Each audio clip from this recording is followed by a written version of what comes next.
আমরা এবার হোটেলে এসে পৌঁছেছি।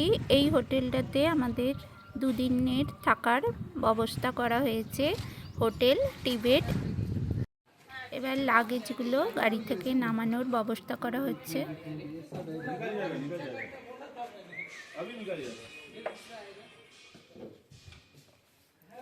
হোটেল টিবেট গ্যাংটক, এটা রিসেপশন হোটেলের। এই হোটেলটা এলাম আমরা।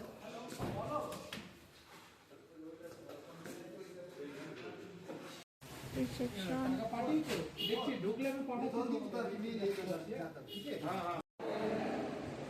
এখানে পুরো হোটেলটাই আমাদের সকলের রুম বুক হয়ে গেছে, আর একটা হোটেলও নিতে হয়েছে। তো এই হোটেলটার সব রুমই বুক হয়ে গেছে। আর এইটা আমার রুম, এটা রুমের ভিতর। এখানে আলমারি আছে, টিভি আছে দেখছি একটা, আর এটা টয়লেট।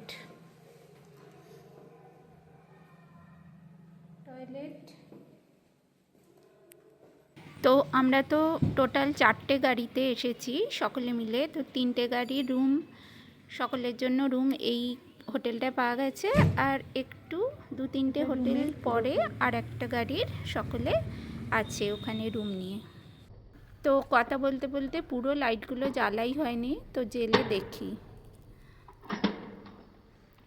এই যে এবার লাইট জ্বালার পর ঘরটা আরও ঝকঝকে লাগছে।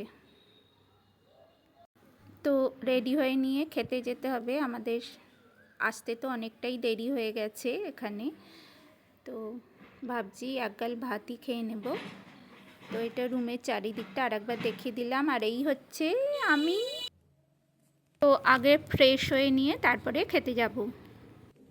তো এটা ডাইনিংয়ে চলে এসেছি খাবার জন্য। তো আমি যে সার্ভ করছিল তাকে বললাম, তুমি সব যা মেনু হয়েছে সবগুলোই আমাকে সাজিয়ে দিয়ে দাও, তারপরে আমি ভিডিও করে খাওয়াটা শুরু করব। তো মেনুতে ছিল ডাল, পাঁপড় ভাজা, ডিমের কারি, বাঁধাকপির তরকারি। তো আজকে মনে হচ্ছে এমজি মার্কেট যাওয়া হবে না, কারণ বৃষ্টি পড়ছে, খেয়ে রুমেই বসে থাকতে হবে। তো আমার খেতে প্রায় 5টা বেজে গিয়েছিল। আমি সবার শেষে খেয়েছিলাম। আর এইটা রাত্রিবেলার খাবার, ডিনারে ছিল আমাদের রাইস আর চিকেন আর রাইসটা আর চিকেনটা দুটোই দারুণ টেস্টি হয়েছিল খেতে।